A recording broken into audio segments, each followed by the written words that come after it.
Լավ, քանի որ Աննան դրթեց ասեմ ներքին հանդիտ։ Տիկին Գրիգորյանը, որ ասում է սրանք տալիս են, առաջին տալը եղավ կապանցիների տաճկի առաջ։ Եվ 15-ից 20 կիլոմետր զորքը հայկական բանակը, որ նոյեմբերի 9-ով ստորագրել էին, պարտավորվել էին, որ զորքերը կանգնում են այնտեղ, որ կանգնում են, դեկտեմբերի 15, 16, 17-ին զորքը հետ քաշեցին։ Միասին եղել եք ազգային ժողովում,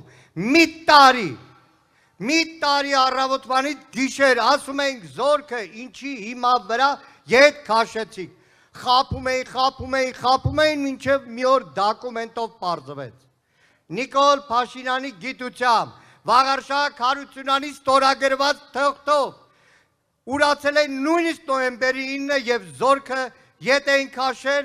որի հետագա արդյունքը նաեւ եղավ 22 թվականի ագրեսիա։ Սիրելի կապանցիներ, սիրելի սյունեցուներ, անկեղծ ասած ես մոտ 30 տարի ընտրություններին եմ մասնակցել, որ գալիս է, ճիշտն ասած ասում եմ լավ էլի, կապանցին հերթական անգամ ասելու է, լավ, ընտրությունից ընտրություն գալիս են ու ելույթներ ունենում։ Բայց պետք է անկեղծ ասեմ, մեր խիղճը այդ առումով մաքուր է, որովհետև առաջին Հայաստան դաշինքի միջոցով կապանցին 24 ժամ 7 ռեժիմով ունեցել է ամբողջ Հայաստանի տարածքով, ազգային ժողովի ամբիոնով իր ներկայացուցիչը Հանձինես Աննա Գրիգորյանի, որովհետև Հայաստան դաշինքն անգամ չկազմավորված առաջին իսպայից մեր ժողովրդի պետականության, արցախյան ազատամարտի եղել է ոչ թե կապանցու կողքին, այլ կապանցու հետ, կապանցու մեջ կամ կապանցիով Հանձինես դաշնակցության Կապանի Հարավ Մանուկյան կոմիտեի։ Եվ ամենավտանգավոր պահին նույն 20 թվականի պատերազմին իմ դաշնակցական բազում ընկերներ Արցախից բացի շտապում էին Կապանի դիրքեր, կապանցի իրենց ընկերների կողքը լինելու։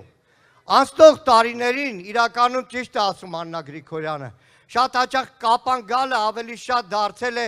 ներքին հանդիի ծավի ուղղությամբ գալ, որովհետև անվտանգության հիմնական խնդիրը հենց այդ գծում էր։ Երկու օր առաջ Սյունիքում մեկ այլ բնակավայրում հանդիպմանը գյուղացիներից մեկ ասեց, լսեք, հերիք է դուք անվտանգությունից խոսակ, դուք խոսացեք սոցիալական հարցերից, բայց ես նորից համոզված եմ մնում, որ Սյունեցին իր անցյալով, իր նժդեով, իր Արամ Մանուկյանով, իր հերոսներով միշտ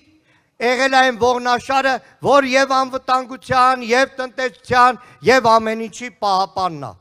Իսկ իրականում անվտանգությունը հենց սոցիալական հարց է։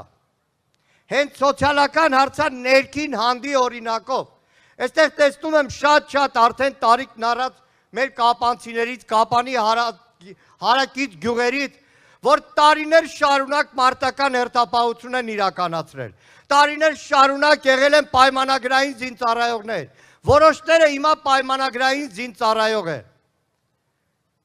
Մեր աչքով ենք որ տեսել, ներքին հանդում 3 կողմից շրջափակված պարտադիր զինվորական ու թշնամին գլխին ամբողջ ճակատով նստած պայմանագրային երկրապահ, այն ինչ որ ասում ենք մոբ,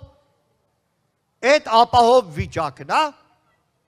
Այսօր Նիկոլ Փաշինյանը վաղվա այդ իր պարադը ներկայացրել է, որ նոր հանդերձանքով են անում, սուտ ասում, 3000 ձեռք, 3 տարիա խոստացել է բանակի հանդերձանքը փոխի, չի արել, 3000 ձեռք Ամերիկայից ֆորմայա բերել հունվարին, պարադի համար, հիմա ասում է բանակի ֆորմեն փոխվել է, դուք, որ հիմա էլ առաջնակից է գնում, բանակի ֆորմեն փոխվել է, երկրորդը, գիտեք, սիրտս կանգնում է, մեր նախընտրական ծրագիրը գրելուց, բանակ անվտանգություն, սիրտ կամելով էին գրում, որտեղ մեր աչքի առաջ այդ պրոբլեմները, խոսում են ատեստացիայից, այստեղ կանգնած տարիքով պայմանագրայիններ, որ մարտական հերթապահություն է կարել, անում, քանիստ է ատեստացիան հանձնում, չեմ ասում շտաբի սպան, որ ոչ մարտական հերթապահության է գնում, ոչ բանանում, մինչև ժամը 6-ը շտաբը, շտաբից հետո պարապում է։ Մարտական հերթապահություն իրականացնող Տավուշից մինչև Մեղրի պայմանագրային զինծառայողների մեծ մասը աշխատավարձի բարձրացում չի տեսել։ Դրա համար Հայաստան դաշինքն ասում է, ոչ թե ատեստացիայի անհավասար պայմաններով, այլ ուղղակի բազային աշխատավարձը պետք է փոխվի ամբողջ բանակի համար, որ աշխատավարձը ստանա արժանապատիվ, ատեստացիան, մասնագիտական համապատասխանելիության։ Այսպես որ թիթիզ խոսում են, ներքին հանդում կայնած տղեկի մեծ մասը տարիքն առած։ Այդ փողը, որ հիմա փոխել են, քարտին են փոխանցում, ստանում են, չէ, մի տնից չենք, մի հալից ենք, գիտենք, որ մեծ մասը ԴԱՀԿ-ի տակ է, մարտական հերթապահություն են իրականացնում, պետությունը փողը փոխանցում է, գնում է ԴԱՀԿ-ով պետության գրպանը։ Եվ վերջապես, սիրելի հայրենակիցներ, վաղը պարադ է, հպարտանում է իշխանությունը, որ նոր տեխնիկա ենք բերում եւ այլն։ Ըստ պարոն նախագահը նորից անդրադառնալու է, բայց երեք Սիսիանում մի քանի տարբեր առիթներով ասել է. այդ տանգը սիրուն ներկած, այդ հրանոթը, ականանետը, ամեն ինչը կարա ջիգյարով կրակվի, երբ որ լինի հայրենասեր զինվոր,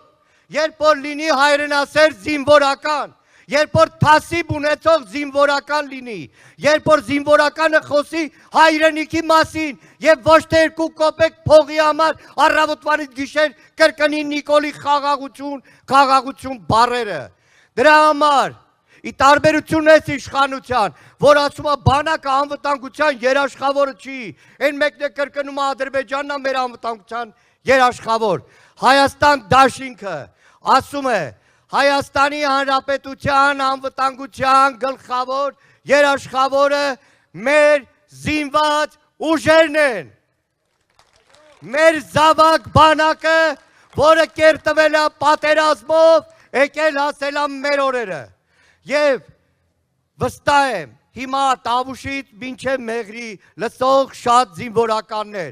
մտքի ծայրում կրկնում են այն խոսքը, որ հնչում է այս ամբիոնից, միասին, միասին, միասին, ամսի 7-ին, շնորհակալ եմ։